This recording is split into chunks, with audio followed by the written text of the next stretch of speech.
ঢাকা টাঙ্গাইল যমুনা সেতু মহাসড়কের কালিহাতী উপজেলার গোহালিয়াবাড়ি বাসস্ট্যান্ড এলাকায় বাস এবং অটোভ্যানের সংঘর্ষে অটোভ্যানে থাকা 2 জন নিহত হয়েছে এবং আরও আহত হয়েছে অটোভ্যানে থাকা চালকসহ আরও 2 জন।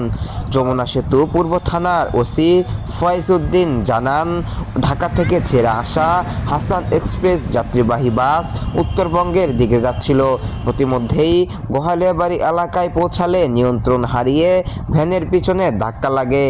এতে ভ্যানে থাকা 4 জন গুরুতর আহত হয়।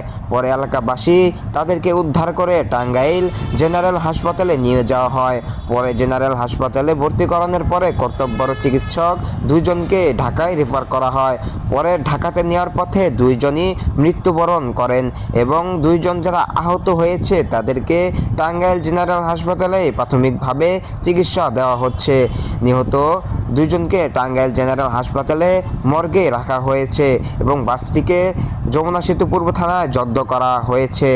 ড্রাইভার এবং চালক পলাতক রয়েছে।